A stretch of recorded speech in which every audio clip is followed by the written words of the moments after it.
Okay, fantastic. Hello and welcome. It's been a while since we've done a BBA webinar, so I'm delighted to host another one of these. My name is Pete Sumpton. I'm a marketing consultant. I'll be your host today, but more importantly, I'm joined by Andrew Crudgington and Mark Harrison, and they'll both introduce themselves a little bit later on after I've done my admin things and introduced the BBA. And introduced our topic today and what we'll actually cover, which is the construction industry skills crisis, the past, present, and future. Okay, so just a little bit about the webinars.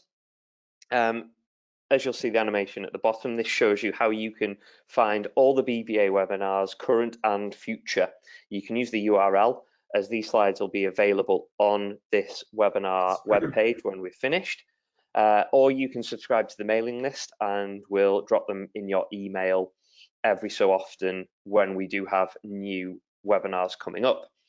As you can see by the animation, that's how you save your place, and that's where they are on the website. There's a webinar tab at the top of the website which you go to, or simply follow that URL. You can also watch previous webinars back or download the slides from those webinars.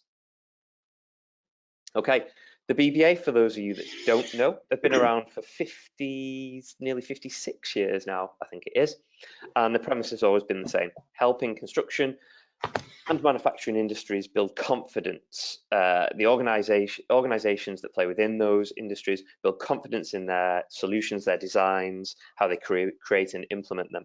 And that is throughout the entire construction industry supply chain.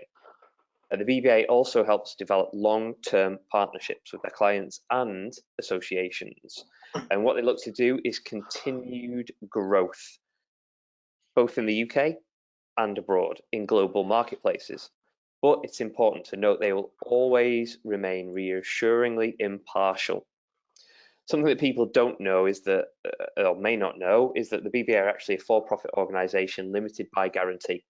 So what that means is that we will always look to reinvest for and in the industry as a whole any profits that are made. And that is for the benefit of you and I and the wider stakeholders within the construction industry. What do the BBA actually do?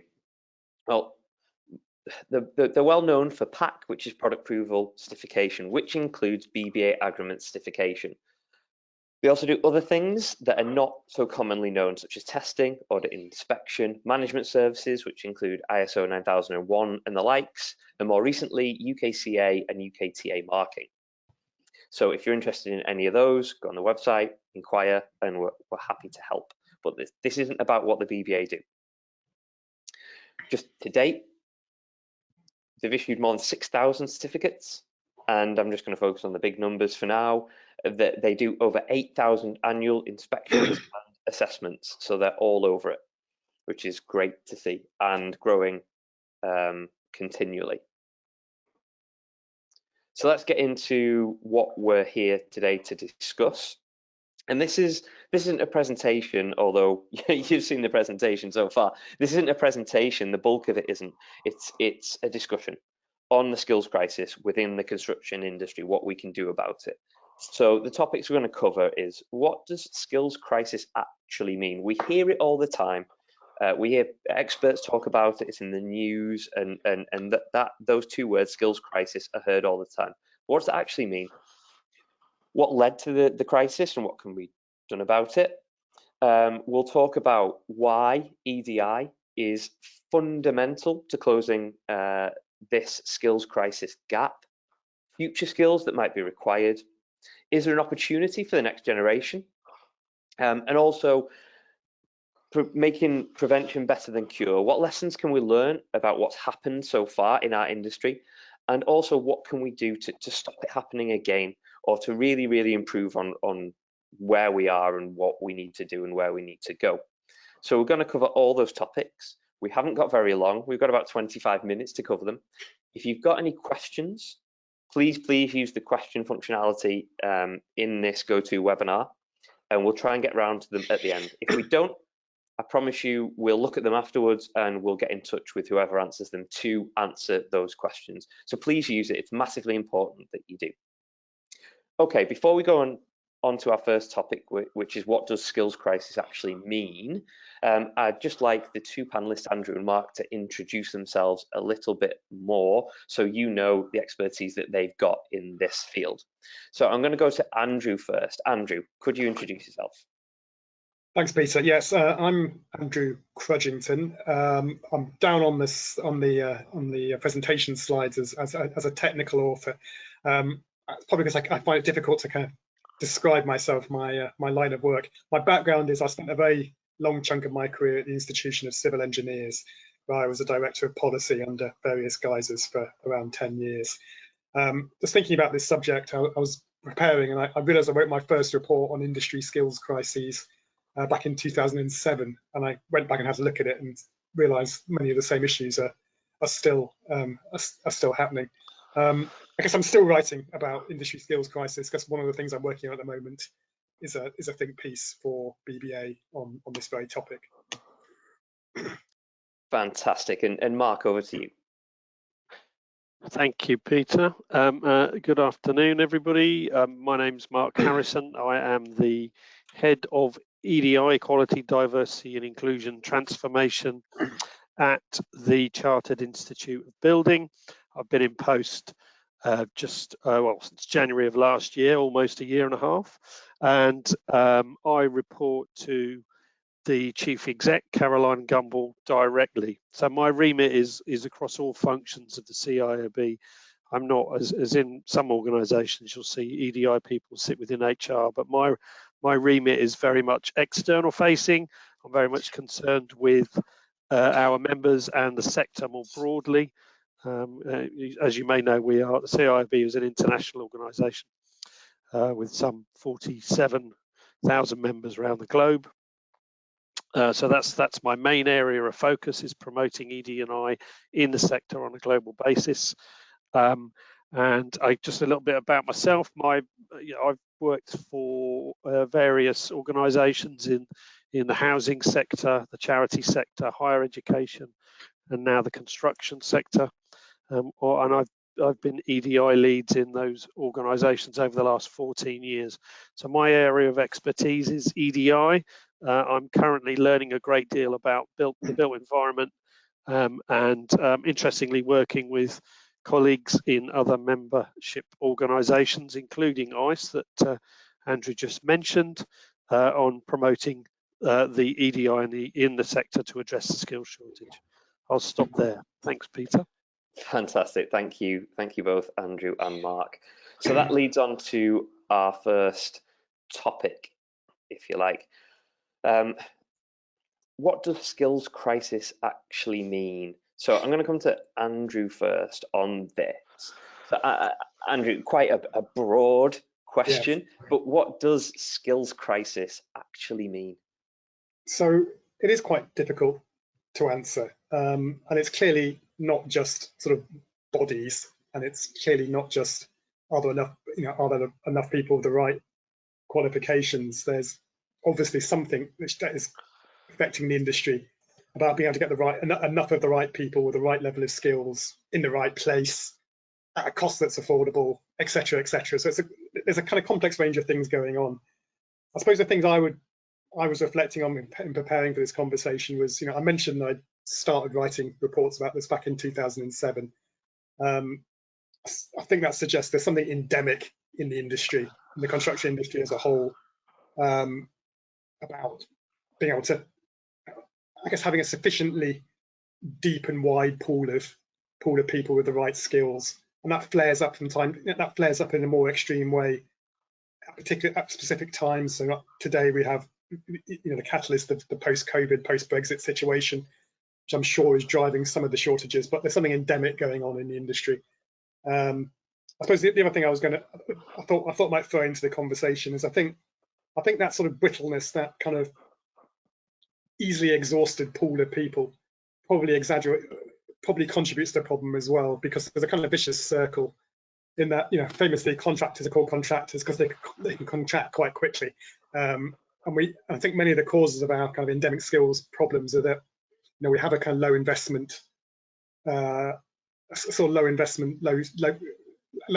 environment.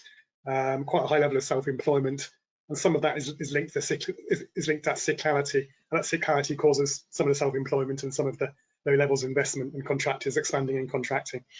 So I think there's a kind of vicious circle going on somewhere in there as well, which is sort of driving these endemic skills problems we have. Yeah, absolutely. So I just wanted to come on to get Mark's point of view before we get the discussion going in a bit more detail and cover more specific topics. But Mark, from your perspective, skills crisis, what does that mean? What it means, I mean, in sort of hard data, we know from studies carried out by the CITB and CLC back in 29, so pre-COVID, and possibly pre the impact of Brexit. We know that from their reports, 40% of companies at that time were experiencing some difficulty in recruiting construction project managers. Some 16% of companies were experiencing severe difficulties. We also know from their studies that some 217,000 construction workers will be needed by the year 2025. And I think an interesting one in terms of demographics is that we know from the ONS that we have a sort of aging workforce in the sector, which sort of impacts on some of the points that Andrew was just making there. We know that the workforce, 35% is over the age of 50, and only 10% between the ages of 19 to 24.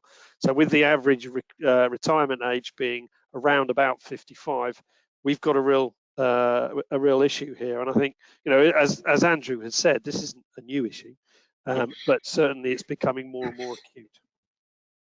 And it's the word skills that kind of throws you a little bit as well, because it's not just the skills. It's where is that next generation coming from? It's what skills do they need, and how do we make sure that this doesn't happen again? We'll get into all those things, and also where that pool's coming from. Massively important to understand that, because if we just look insular inside construction, that isn't going to work. We need new people from potentially new industries or different industries to come on board. So let's move on to the next topics. It links massively, and what led to this crisis. There's bound to be multiple factors, but I think I'm going to go to Mark first to continue the conversation about what led to the crisis. How did we get to this point? That's the $1 million question, isn't it? I mean, certainly, I think Andrew's mentioned COVID and Brexit. Of course, we've been talking about the skills shortage for decades, in fact. So it can't just be that, as I think you're alluding to. So what is it about the sector that isn't attracting a more diverse workforce? We know, for example, that women make up around about 14% of all construction or built environment sector workforce, but only 2% on site. We also know that Black and Asian employees make up around 6% of the workforce, compared to 14% of the wider UK population. Similarly, disabled employees make up about 6% of the workforce. So there's clearly an issue there, and an obvious answer in some ways to addressing the skills shortage in the longer term, of course. So, I mean, I guess, what it points to is reputation and culture, that we need to work on those. We need those to change. And what we want is a situation where young people in school, and I think in a sense, the conversations I've been having, secondary school might be too late. We need to get to reach young people, to persuade them that the construction sector is the fantastic sector that it is, with a massive diversity of really exciting roles and occupations. We need to change that reputation. So I think that's, for me, that's a key task, and one that I'm certainly talking to colleagues, my equivalents in ICE, in RTPI, in RICS, and REBA, for example. We're determined to look at this in some detail. The one thing that I really liked there was you said culture crisis, and that is almost more fitting than skills crisis. because as we found out from the first topic, it's not just the actual physical skills. It is more all-encompassing than that. Yeah. Which was interesting. Andrew, you said you've been writing about this for quite a while now. Yeah. So if you were quite cynical, you could say it's a bit smoke and mirrors, that this skills crisis might exist, but it'll never come to fruition, if you like. What's your take on that?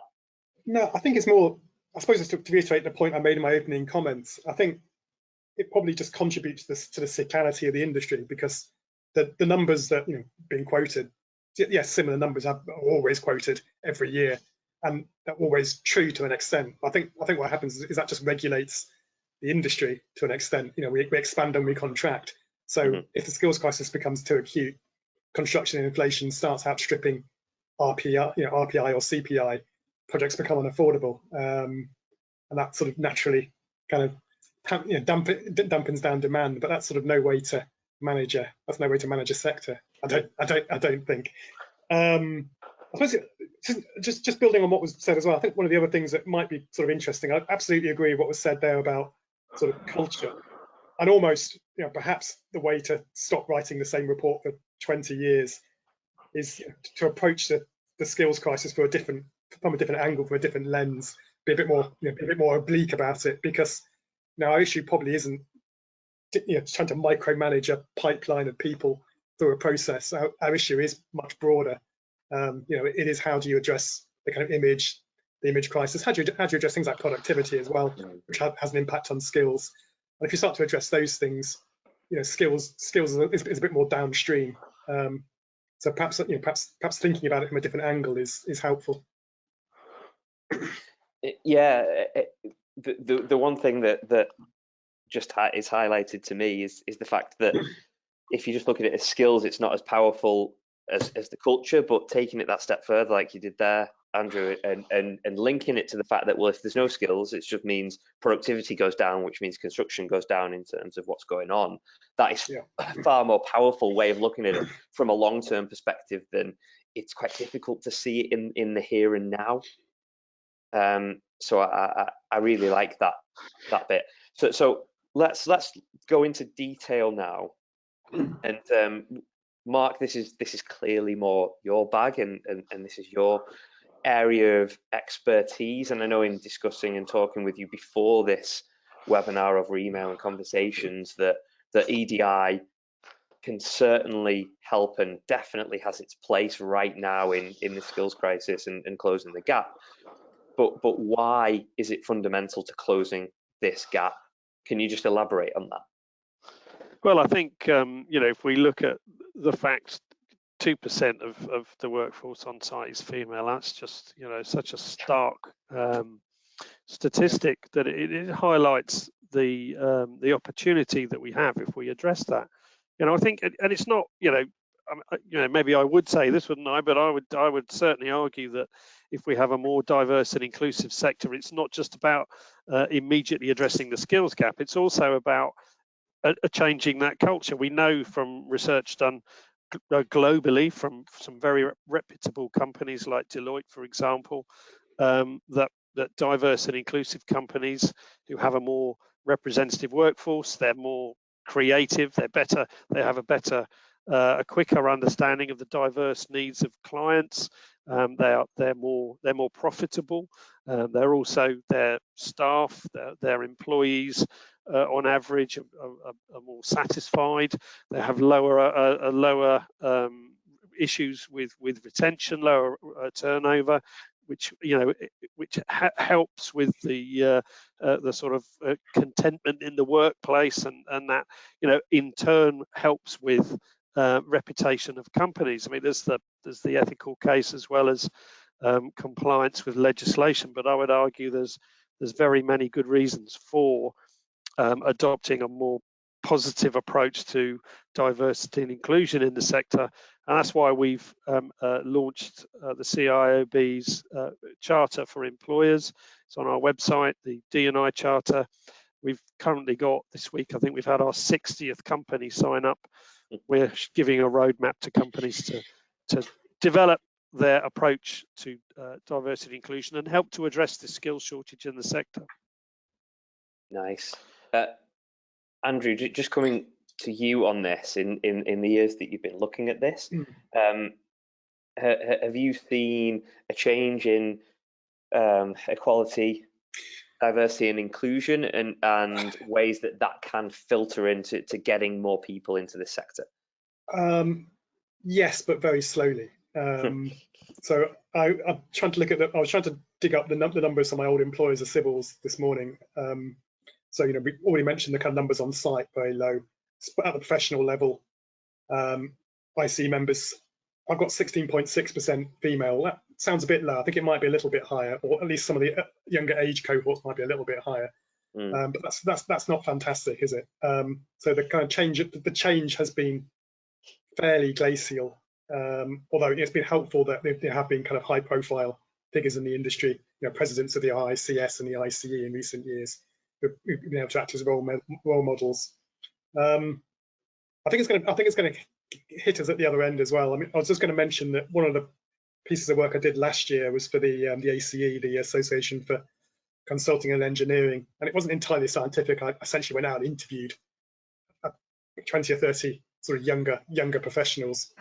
And what was quite clear from them was that they just aren't having this. They've got no interest in spending their 20s and 30s in a kind of monocultural environment. They grew up in a particular, in a really kind of diverse environment, and suddenly going into a kind of room full of sort of 40-something, 50-something white men like me wasn't hugely attractive. So it's a genuinely existential thing for us to, I think, as well.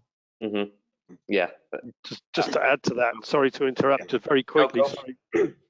Absolutely echo what Andrew was saying there, and that's another factor that we see. Younger people, Generation Z, don't want to work for as Andrew was described, employers where EDI or sustainability, or social, kind of social good, looking at social mobility.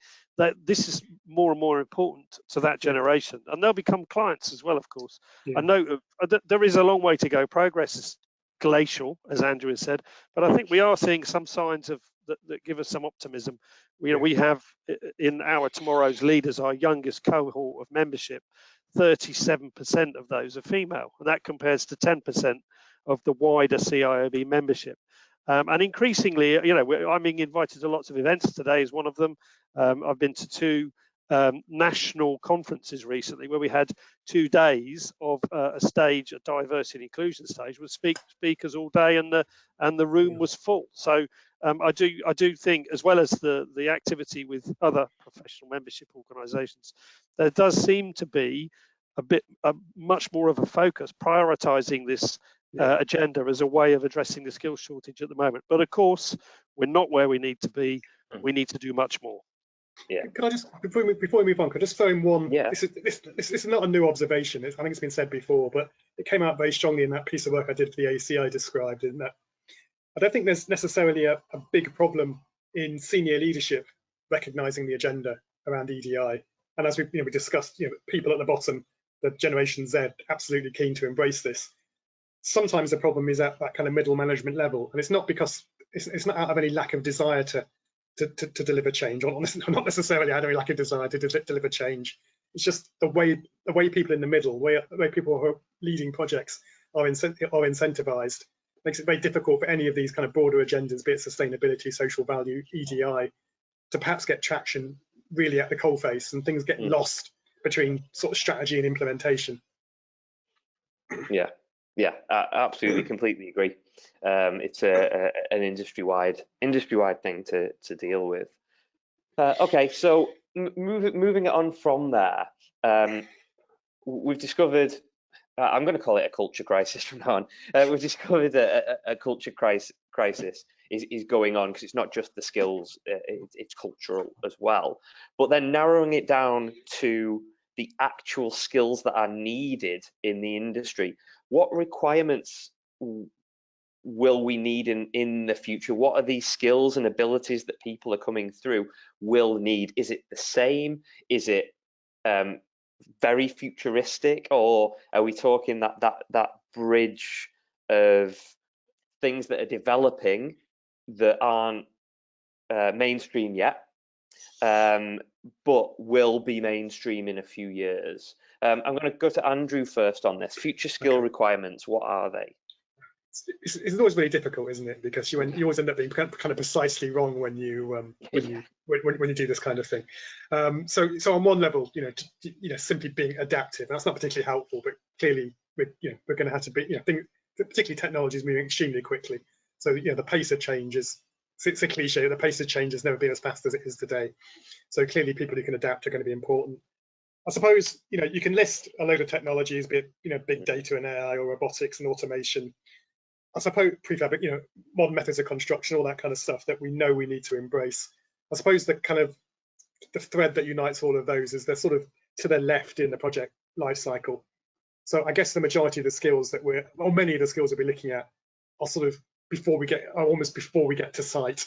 They're going to be in that kind of improving the kind of planning, embracing the kind of digitalization of design, the collapsing of the distinction between sort of design and the production process, all that kind of stuff that goes on that side of the project life cycle. I think is going to be very important. Other sort of general statement: collaboration, clearly, because you're getting more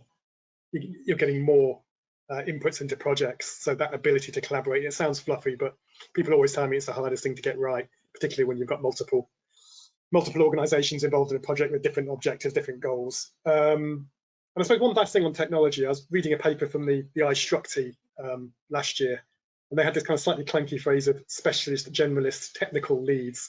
But I think what they meant by that when I read the paper was that technology is moving very quickly. You've got an awful lot of new technologies coming through. They don't necessarily fit together. So there's a kind of there's quite an important role as the industry becomes more technologically dependent, where people can take a sort of step back, have an overview of technology, map that to their kind of deep structural, in this case, structural engineering skills, and just make all these parts work in a way that delivers something of value to the client. Yeah, I mean, it is a massively people-centric industry anyway. But Mark, it's easy to see skills and see them as technology, as digital, as machinery. But we can't forget those people skills and collaboration, like Andrew was saying. What are you seeing as future skills that will be required?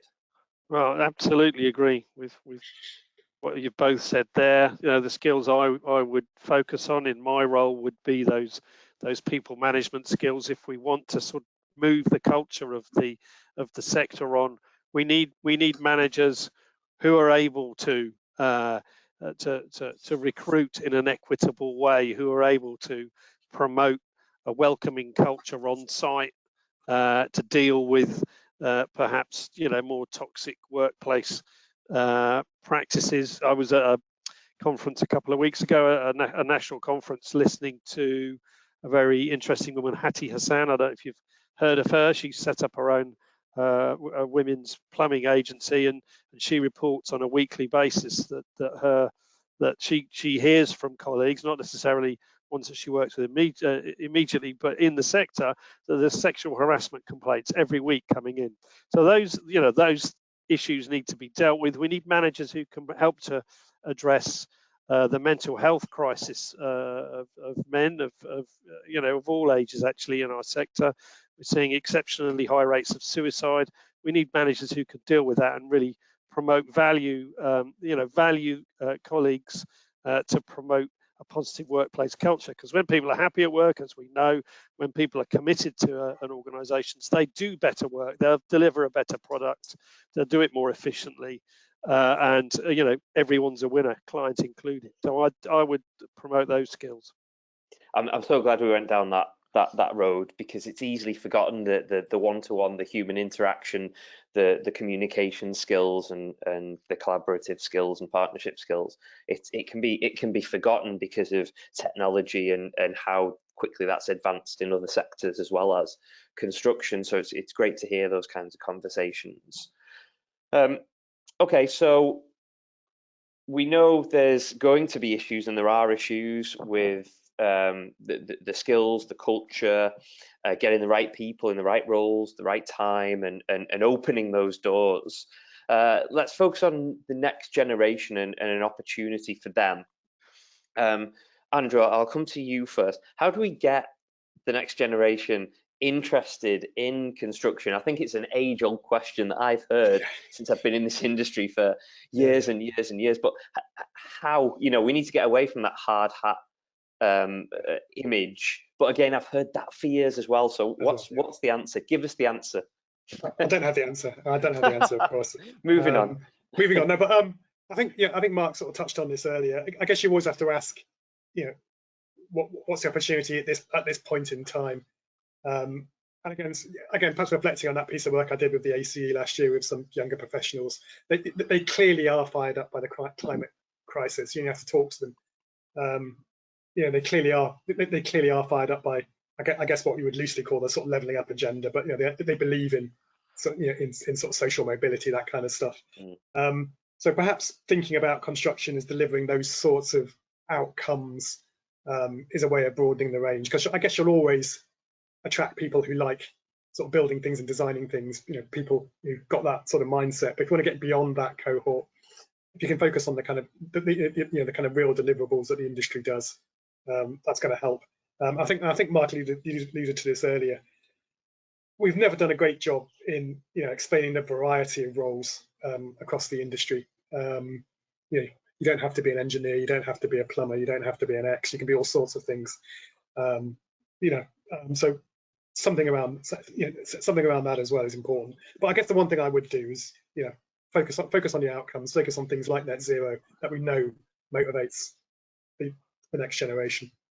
Yeah, absolutely. Mark, from your perspective, if we look at it's diversity and the likes, and an opportunity for others to come into the industry that aren't that well represented as they should be, how can we build those opportunities, and how can we show those opportunities to that type of generation? Yeah, so it's a challenge. Changing the culture and reputation of the sector, it's that oil tanker, turning that around, isn't it? I think there's lots of good initiatives going on at the moment. Again, I was at a conference in Leeds 2 weeks ago, and there was some amazing initiatives, people going around secondary schools and talking about careers in surveying and inspiring young people, and young women in particular. I mean, I think that's the real challenge, really. It's not just convincing the young people, it's convincing their parents as well that this is, that the careers are worthwhile and reputable, and that they want their kids to go into. I think too often I hear in the construction sector that people got in because their uncle or their father or whoever took them along one day. We want to change that so that it is seen as a sector of choice, an employment sector of choice. It's certainly something. I mentioned work with other professional member organisations. We signed a memorandum of understanding on the 26th of April. And the second area of work we're going to be looking at and working together on is understanding how we get more interest in employment, in education, and then making sure that interest then translates into employment, professional employment. So it's certainly, I think, we might not, well, we don't have all the answers at the moment, but certainly we do know it's an area that we need to focus our attention on. Okay, fantastic. I'm really conscious of time, so I'm just gonna, this final topic to cover, if we can keep this quite short. Mark, I'll stick with you on this. We know that any prevention is better than cure. So what lessons can we learn to take us forward to make sure that this skills crisis, culture crisis, whatever we're going to call it, is eradicated and it doesn't become a thing in the future? So very quickly, I would say there's a huge role for employers in this, particularly in the sector, it's SMEs. The vast majority of employers in the sector are SMEs, and we need those companies to understand that it's in their interest. The business case for a more diverse representative sector is very strong. and I would encourage all employers in the sector to sign up to. There are a number of charters. Of course, I'm going to say the CIOB charter is the best. It gives a roadmap. It's tailorable to any size of organisation. Sign up, make the changes, help us change the sector, help us change the reputation of the sector. It is a fantastic sector, so many different roles within it, great opportunities for young people. I just get out there and do the sales pitch. Thank you for allowing me to do mine. Excellent. And Andrew, over to you. Same question, really. Yeah, okay. First of all, I agree with everything Mark says, which is probably unhelpful in a discussion. But I guess two other things to perhaps throw in. The thing I mentioned at the very start, perhaps there's some mileage in looking at this through a different lens. If the really kind of burning issues facing the sector are things like productivity or safety post Grenfell, perhaps there's ways of levering the momentum behind those agendas to do more around skills. And I guess from my sort of civils background, where I have seen sort of progress made on sort of large projects and particularly large programs, it's probably been where there has been a kind of move away from, there's been a move towards more direct employment particularly on the contracting side, and less kind of reliance on semi or sort of semi-false self-employed labour, much more kind of responsibility for the workforce, much more care for the workforce, much more investment in their development, and obviously that relies on support with business model and with support a set of contractual arrangements. But you've seen it at places like Sellafield where they made real progress. Fantastic. Let's sum it up there and finish the conversation. I'm way conscious that I've taken up 8 minutes more of your time than I originally thought. So thank you so much for both your inputs, Mark and Andrew. Really appreciate it. Really interesting listening to your thoughts and opinions and expertise on this topic. Let's sort the cultural problem out, and in turn it'll sort the skills problem out. Thanks to everybody for joining us today, very much appreciated, and we will be back in a couple of weeks' time with another webinar. So for now, thank you very much for joining, and we will see you later.